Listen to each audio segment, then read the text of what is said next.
So to the surprise of many, especially myself, Giannis Antetokounmpo is staying with the Milwaukee Bucks and therefore will not be a Toronto Raptor or any other player next season. So for the Raptors, who spent a lot of time preparing for a situation where Giannis signs in free agency, do they have a plan B available? Let's get into it.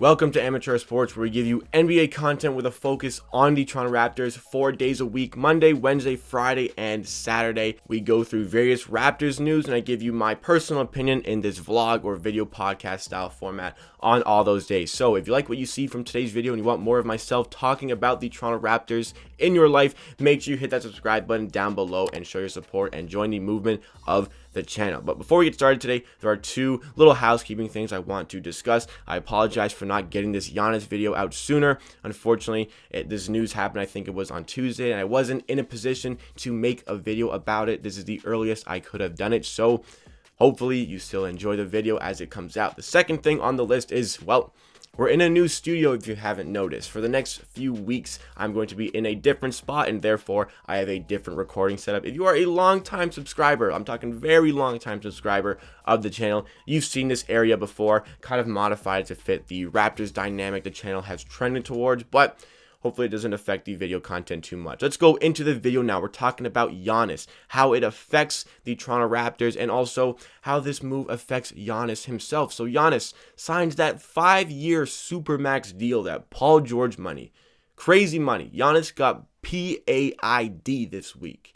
Giannis got his money, and he is staying with Milwaukee Bucks, showing his loyalty. And as an NBA fan, you can respect a player for being loyal. Now, Giannis, as it goes for being, legacy-wise or going for a championship, I'm not sure this was the right decision for Giannis to win a championship. And I know it's probably to do with the Milwaukee Bucks front office really proving this offseason that they are willing to take risks to put the right team around Giannis to make that championship run. They gave away an arm and a leg, all those picks plus Bledsoe and George Hill to get Drew Holiday.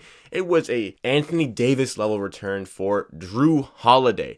I don't know how the Pelicans fleeced that one, but the Bucks get their man in Drew Holiday. They also wanted another guy, Bogdanovic, and it looked like they actually had him until a guy in the Milwaukee Bucks front office opened his mouth a little too early to Shams and to Woj, and the news got out. Bogdan was unhappy. Eventually, he signed with the Hawks. They did not get that guy. However, still got Drew Holiday. I think this is big for the Bucks who want to contend for a championship, because I think that Chris Middleton needs to be the third player on a championship team, the third option, that is, and now he is. Drew Holiday can be a very good second option, a guy who can create his own shot to a very high degree of effectiveness, and Giannis, obviously, the two-time MVP, that number one option. As far as Giannis goes for winning a championship, I really don't think Milwaukee is the spot for him. I just don't think they have the market capabilities to go out and win that championship. I think their odds have drastically increased this offseason. However, at this present moment, obviously things can change. They can get some great players in free agency next year, maybe, if they have enough money. I don't think they will, but if they really put out a good team, maybe they have a chance. I just don't think that in this Giannis era, they are going to win a championship. I think if Giannis wanted that chip, he had to leave. But let's transition how this is going to affect the Toronto Raptors. Obviously, they have done a lot of work over the last year or so in preparing for a situation where they can land Giannis in that 2021 NBA free agency. Recently this week, Masai Ujiri in the Open Gym documentary, a little bit of tampering by talking about how much he wanted Giannis in that 2013 draft, how he thought he was going to be the best player coming out of that draft. Looks like he was right, and this was all the way back in 2013 that this footage came from. Also, the Raptors, during the season that we just finished, only had like 3 or 4 guys on the books on contracts that extended beyond the season that is about to happen. Now, obviously, that's different. We've signed Fred VanVleet to about $21 million a year, but the Raptors, a lot of contracts expiring next summer. You've got Kyle Lowry making over $30 million. OG Anunoby's rookie deal is expiring. Norman Powell has a player option worth about $10, $11 million. So the Raptors, a lot of money still available. And this free agent class isn't just the one guy. It's not just Giannis. There are a lot of players available in this free agency that the Raptors can also go after, while also being more flexible with the money that they currently have, because OG Anunoby, like I said, his rookie contract is going to be up, and it would be much cheaper to give him his extension early and not wait for him to hit restricted free agency next summer. If we had to wait for him to hit restricted free agency, we would have to pay a lot more than we would if we just paid him very soon. So I'm hoping the Raptors take care of business there. I hope they bring back Bobby Webster on a contract. I hope they bring back Masai Ujiri on a contract. Obviously, they need these guys to be successful. I'm assuming those front office guys will be back. I hope they can bring back OG Anunoby for a reasonable price, because I think, if you know me, you know how much I like OG Anunoby, you know how highly I think of his defense, and I think he's going to break out on offense maybe this year. So I think OG Anunoby is a very key success factor for the Raptors going forward in the very near future. But without Giannis, still free agents available. You know what, the Raptors, they have a very good core in place already. They have the players in place to be successful. Young players like Fred VanVleet, who is about to enter, his first big contract. You've got OG Anunoby, who is only 23 years old and getting better every year. Pascal Siakam is about to hit the prime of his basketballing ability, and last year he was all NBA second team. This is a star in the NBA available. Terrence Davis has shown that the things outside of the basketball court are not affecting him, and he is dialed in for basketball, and he has been phenomenal in the preseason so far. He looks like he's going to make a big jump this season. The Raptors also did well drafting Malachi Flynn with the 29th overall pick. He looks like an absolute stud. He looks like an absolute steal at 29th overall. The Raptors scouts, the Raptor development teams have proven that they can work with what they have. They can make good picks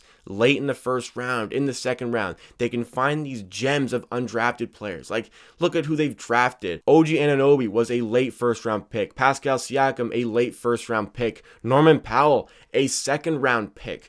Terrence Davis, Matt Thomas, Fred VanVleet, all these guys undrafted, all these insanely talented players that we don't have to break the bank for, and it just relies on our scouting teams and our development teams to put these guys in place, and it has been so successful over the last 5 years or so. And why can't it continue to be successful in the future? I think that with these guys in place, with the Raptors development team in place, the Raptors will continue to be contenders. They will continue to be successful. And with money opening up for next summer, we have the potential to bring back Kyle Lowry or bring in somebody else into the equation with lots of free agents available. DeMar DeRozan is a free agent and maybe, has some spite against the Raptors. Maybe he's a little bit betrayed by the way they traded him, but if the situation is right, maybe DeMar DeRozan will return in free agency. Guys like Kawhi Leonard have player options, and if Kawhi Leonard denies that player option, all of a sudden he's available, and having had a great experience with the Toronto Raptors and going to the Clippers and basically trying to turn those Clippers into the Raptors, signing Serge Ibaka, trying to get Kyle Lowry, trying to get Fred VanVleet. I've heard talks of Clippers wanting to get Norman Powell next offseason. Clippers who are trying to turn into the Raptors, why does he just go back to the Raptors? Why doesn't he just go back and continue to be successful there? Chris Paul has a player option. Otto Porter is a free agent. Andre Drummond is a free agent. Victor Oladipo as well. Tim Hardaway Jr., Kelly Oubre. Also looking at guys like Dennis Schroeder being available. There are a lot of good pieces in place here. And it doesn't need to be the superstar you get in this free agency. Because of this great core I was just talking about, and maybe I didn't get to everybody who was in that really good core of young players, but still, there is a great core in place. You don't need to get that superstar, but in free agency, work on getting that complementary piece to come into the equation, to be a big role player for the Toronto Raptors as they look to continue to be successful. I'm just thinking about right now, like a Kelly Oubre coming off the bench for the Raptors, being a great scorer off the bench, or a Dennis Schroeder leading the second unit off the bench as a point guard, running that second unit.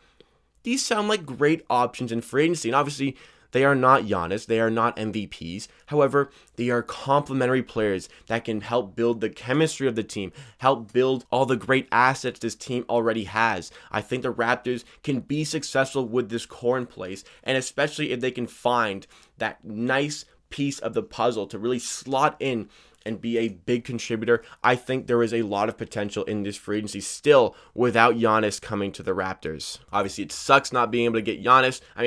Even if he didn't sign with the Bucks, there was a lineup of teams there to throw money at Giannis, try to get him to sign with their team. The Raptors were in a long line, and maybe they weren't even going to be the ones to get him. So I think it's better to know early, it's better to know now and prepare for it than know at the end of the season when he signs somewhere else, and all of a sudden you have to scramble to build a team because you really put your focus in on Giannis. So I think that the Raptors, this is a good spot to be in right now. Obviously, would have preferred Giannis, but it's a good spot to know right now. Prepare your team for the future. Sign OG Anunoby to his extension. Figure out what you want to do with Kyle Lowry and start looking at all these guys I'm talking about who are free agents, because this is a great free agent class. A lot of teams have cap space freed up, obviously, because they were saving money for Giannis as well. But there's a lot of guys available. The Raptors can make a good offer for some of these guys. They will be able to make their team even better for next season. You know, they maybe didn't have the plan B, but they still have the pieces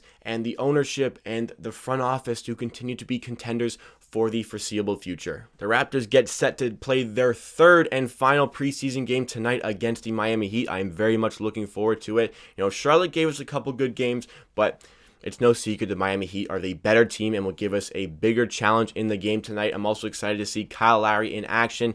Didn't make the trip to Charlotte, but I'm excited to see him coming back to play against the Miami Heat. I'm looking forward to continuing to see Malachi Flynn and Terrence Davis. They have both been great in preseason so far. Hopefully they can continue that tonight and go into the season very strong. I'm very much liking what I'm seeing from Malachi Flynn especially. I thought he'd be good.